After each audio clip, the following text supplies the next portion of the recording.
নমস্কার বন্ধুরা, আমি পলাশ বিশ্বাস আর আপনারা দেখছেন পলাশ বিশ্বাস ভিডিওস। আশা করি আপনারা প্রত্যেকে ভালো আছেন এবং আপনাদের বাগানের গাছগুলিও ভীষণ ভালো আছে। বন্ধুরা, থাম্বনেল এবং টাইটেল দেখে বুঝতেই পেরে গেছেন যে কোন বিষয় নিয়ে আলোচনা করতে চলেছি। হ্যাঁ বন্ধুরা, জবা গাছ। জবা গাছের কী সমস্যা সেটা তো বলবই। তার আগে বলে দিই, জবা গাছের ফুল উজ্জ্বল, মানে ফুলের রং উজ্জ্বল হবে, ফুলের আকার বড় হবে, কুঁড়ি হলুদ হয়ে ঝরে পড়া বন্ধ হয়ে যাবে, গাছের পাতা চিরসবুজ থাকবে। তো আজকের যে তরল সার, তরল দ্রবণটা দেখাবো, তাতে আপনাদের শীতকালে জবা গাছ 10 দিনে ভরে যাবে অজস্র ফুলে।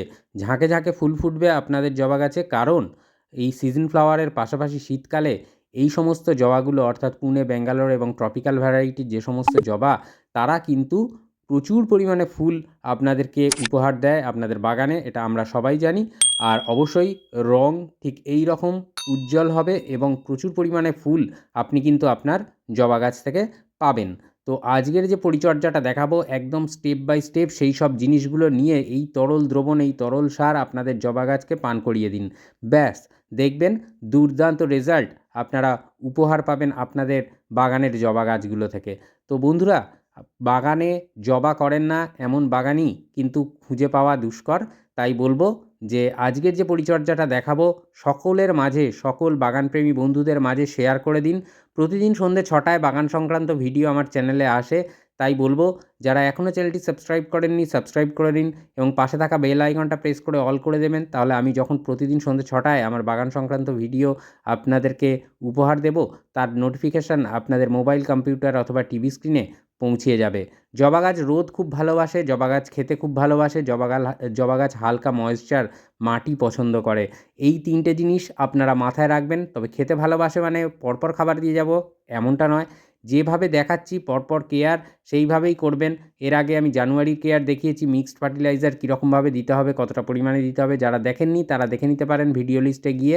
তো বন্ধুরা, যেটা বলবো যে এই জবা ফুল গাছগুলো কিন্তু অজস্র পরিমাণে আপনাদেরকে ফুল দেবে এবং তার জন্য সঠিক পরিচর্যাটার প্রয়োজন আছে। কারণ যারা আমরা টবে বাগান করি তাদের জন্য কিন্তু এই পরিচর্যা ভীষণ গুরুত্বপূর্ণ। কারণ হচ্ছে টবের মাটি যেহেতু সীমিত, শিকড় চালানোর ক্ষমতা সীমিত, তাই আমাদেরকে কিন্তু বাইরে থেকে খাবার প্রয়োগ করে যেতে হবে। আর এই সময় এই গাছগুলো কিন্তু, এই প্রজাতির যে জবা গাছগুলো, তারা কিন্তু প্রচুর পরিমাণে মানে ফুল আপনাকে উপহার দেবে যদি সঠিক পরিচর্যা করতে পারেন। দেখুন, একদম গোড়া থেকে ছোট ডাল আসতে শুরু করে দিয়েছে। তার মানে বুঝতেই পারছেন যে কতটা পরিমাণে গাছগুলো ডেভেলপড হচ্ছে এবং তার পাশাপাশি কুঁড়ি কিন্তু ভরে রয়েছে। তাই বলব বন্ধুরা, আজকের এই তরল দ্রবণ বানানো দেখাচ্ছি, তরল দ্রবণ সার আপনারা দিয়ে দিন। 1 লিটারের দ্রবণ দেখাচ্ছি, যাদের যতটা পরিমাণে বানাতে আ লাগবে জবা গাছের জন্য, তারা সেই রকমভাবে ইকুয়েশন করে নেবেন। আর দেখুন, এখানে কিন্তু 1 লিটারের একটা কন্টেনারে, মানে রঙের কন্টেনারে আমি কিন্তু এই 1 লিটার জল নিয়েছি। 1 লিটারের তরল দ্রবণ আমি দেখাবো। তো সবার প্রথমে কোন জিনিসটা নিচ্ছি? Humic acid. হিউমিক অ্যাসিড কী করে, ডিটেলস ভিডিও আমার চ্যানেলে পেয়ে যাবেন। যারা দেখতে চান চ্যানেলে সার্চ করতে পারেন অথবা ভিডিও লিস্টে গিয়েও দেখে নিতে পারেন। এই হিউমিক অ্যাসিড 1 লিটার জলে আমরা নেব 2 ml এর মতো। তো যাদের লিকুইড ফরমেশনে আছে তারা এই 2 ml নেবেন, যাদের ডাস্ট ফরমেশনে আছে তারা হাফ টেবিল চামচ নেবেন। বুঝতে পারছেন বন্ধুরা যে কতটা পরিমাণে বললাম হিউমিক অ্যাসিডটা। হিউমিক অ্যাসিড কী করবে আমি সংক্ষেপে বলে দিচ্ছি, শিকড়টাকে মজবুত করবে, শিকড়ের মানে বলিষ্ঠতা বাড়াবে। শিকড় যদি ভালো থাকে গাছের, তাহলে জানবেন আপনার গাছ ভালো থাকবে। গাছের খাদ্যের চাহিদা বাড়াবে এবং খাদ্য কণাগুলোকে ভাঙতে সাহায্য করবে টবের মিডিয়া যেগুলো আছে। তারপরে যেটা দেখাচ্ছি, একটা অনুখাদ্য দিতে হবে। আমি বায়োভিটা এক্স দেখাচ্ছি মানে এটাই দিতে হবে বা এর বিজ্ঞাপন দিচ্ছি এমনটা নয়। যেকোনো একটা মাইক্রোনিউট্রিয়েন্ট আপনারা এর সাথে মিশিয়ে দেবেন। তবে সিউইড বেস ফার্টিলাইজার বেশি ভালো কাজ করে। আপনারা এই মাইক্রোনিউট্রিয়েন্ট কতটা নেবেন? আপনারা এই মাইক্রোনিউট্রিয়েন্ট নেবেন 20 ফোঁটা বা 1 ml এর মতো। এই 1 ml 1 লিটার জলে এই মাইক্রোনিউট্রিয়েন্ট বা অনুখাদ্য আপনাদেরকে নিতে হবে। আর এই যে সিউইড বেস ফার্টিলাইজার বললাম, তার মধ্যে আপনারা সাগরিকা নিতে পারেন, ব্যবহার করতে পারেন, অল ইন গোল্ড সুপার, এরকম অ্যাগ্রোমিন গোল্ড, এইগুলো অ্যাগ্রোমিন ম্যাক্স, এরকম ধরনের প্রচুর মাইক্রোনিউট্রিয়েন্ট আছে। যেকোনো মাইক্রোনিউট্রিয়েন্ট আপনারা নিতে পারেন। এখন যেটা দেখছেন এটা কি? এটা হচ্ছে এনপিকে 0050 বা সালফেট অফ পটাশ। এটা কতটা পরিমাণে নেব আমরা? এটা 1 টেবিল চামচ পরিমাণে আমরা 1 লিটার জলে নিয়ে নেব। তাহলে বুঝতে পারলেন যে কোন কোন উপাদান কতটা পরিমাণে আমরা নিলাম এবং ব্যবহার করলাম। আরেকটা জিনিস আমাদের এর সাথে নিতে হবে, সেটা হচ্ছে ম্যাগনেসিয়াম সালফেট বা এপসাম সল্ট বলা হয় যেটাকে। তো এই এপসাম সল্ট কতটা পরিমাণে নেব? এপসাম সল্ট নেব আমরা 1/2 টেবিল চামচ পরিমাণে।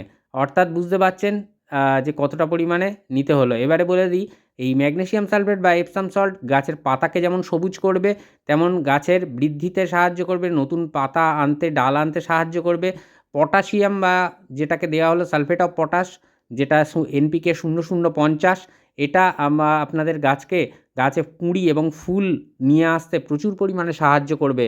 তাহলে বুঝতে পারলেন বন্ধুরা যে পরপর কী কী পরিচর্যার জন্য কোন কোন খাদ্য উপাদানগুলো মেশানো হলো। এই যে তরল দ্রবণটা আপনারা দেখতে পাচ্ছেন, এটা 15 দিন ছাড়া এই মাসে 2 বার ব্যবহার করবেন। অর্থাৎ আজকে দিলেন, আবার 15 দিন পর আরেকবার দেবেন, আর দিতে লাগবে না। কতটা পরিমাণে দেবেন এটা দেখতে পাচ্ছেন যে অনুষ্ঠান বাড়িতে দেওয়া হয় যে জল খাওয়ার জন্য যে গ্লাস, সেই গ্লাস নেবেন আপনারা। 200 ml এর মতন জল ধরে, 200 থেকে 250 ml। তো এই 200 বা 250 ml তরল দ্রবণ আমরা কিন্তু 10 বা 12 ইঞ্চির যে টবগুলো হয় তাদেরকে আমরা এই তরল দ্রবণ দেব।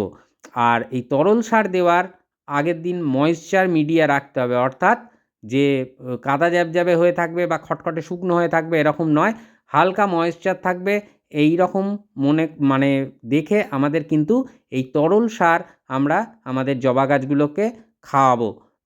তাহলে বুঝতে পারছেন যে কীভাবে পরিচর্যা। দেখুন মিডিয়া কিন্তু হালকা ময়েশ্চার আছে। আর এরপরে কী তরল সার দিতে হবে সেটাও আমি আজকের বলে দেব। তো সেটাও আপনারা নোট ডাউন করে নেবেন যে কতদিনের ব্যবধানে দেবেন। তো এই যে তরল দ্রবণটা আজকের এখানে দেখছেন যে দেওয়া হলো, এই তরল দ্রবণটা দেওয়ার ঠিক 3 দিন পরে আপনারা কলার খোসা, পেঁয়াজের খোসা, আলুর খোসা, এই 3টের মধ্যে যারা যেটা পারবেন, যদি 3টে হয় 3টেই নিয়ে আপনারা 1 লিটার জলে ভিজিয়ে দেবেন। সেটা ডিকম্পোস্ট হতে মোটামুটি 3 থেকে 4 দিন লাগবে। সেটাও এই 200 ml তরল দ্রবণ, কোনো জল মেশাবেন না তার সাথে। 200 ml তরল দ্রবণ নিয়ে আপনারা টবের মিডিয়ায় সকালবেলা এরকম দিয়ে দেবেন।